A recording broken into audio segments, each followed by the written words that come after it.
ফারুক আযম রাদিয়াল্লাহু তাআলা আনহু মসজিদে নববীর মিম্বরে দাঁড়িয়ে খুতবা দিচ্ছেন।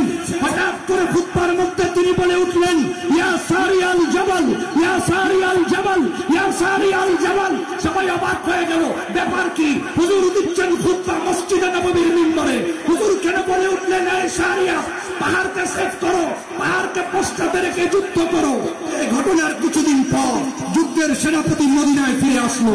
জিজ্ঞাসা করা হলো, ব্যাপার কি? তিনি বলছেন, আমরা এক প্রকার যুদ্ধে পরাস্তই হয়ে গিয়েছিলাম, কিন্তু যখন আমাদের কানে আওয়াজ আসলো খলিফাতুল মুসলিমিন খলিফাতুর রাসূল আমিরুল মুমিনিন হযরত ফারুক আযম কেন জানি ডাক দিয়ে বলছেন, ইয়া সারিয়াল জাবাল, ইয়া সারিয়াল জাবাল, ইয়া সারিয়াল জাবাল।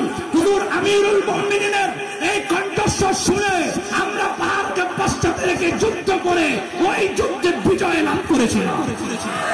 আমার ভাইয়ের এটা কোন ক্ষমতা? যেই ক্ষমতার বলে হাজার হাজার মাইল দূর থেকে, হাজার হাজার মাইল দূর থেকে, শত শত মাইল দূর থেকে ডাক দিলে পরে আওয়াজ পৌঁছে যায়।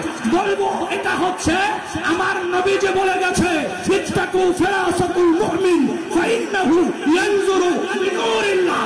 তুমি মাওলানা ফতোয়া দাও কিতাব পড়ে, আর মনে রাখো আল্লাহর ওলি যারা, তারা লৌহে মাহফুজ দেখে দেখে কথা বলে।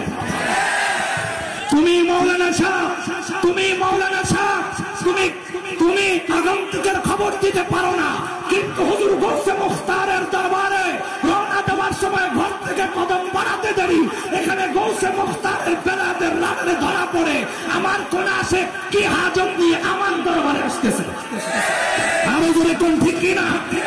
আমার ভাইয়েরা, বিমানবন্দর পেলাম না, ভারতের জমিনে দেখছি হুজুর আলা হযরতের নামে বেরেলি আলা হযরত এক্সপ্রেস আছে।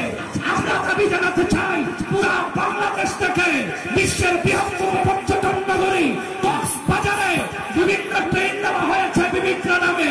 আমরা দাবি জানাতে চাই, হুজুর গৌসে মুখতারের 25তম বর্ষ ফাতিহা শরীফ থেকে একটা ট্রেনের নাম অন্তত হুজুর শাহ আব্দুল মালিক আল কুতুবীর নামে নামকরণ করা হোক। রাজি আছেন কিনা হাত তুলে বলে? রাজি আছেন কিনা হাত তুলে বলে? হুজুর শাহজালালের নামে শাহজালাল বিমানবন্দর, হুজুর শাহ আমানতের নামে শাহ আমানত বিমানবন্দর। আমরা চাই হুজুর গৌসে মুখতারের নামে অন্তত একটা ট্রেনের নামকরণ করা হোক, যেই ট্রেন চট্টগ্রাম থেকে কক্সবাজার যাতায়াত করবে। কথা কোন ঠিক না?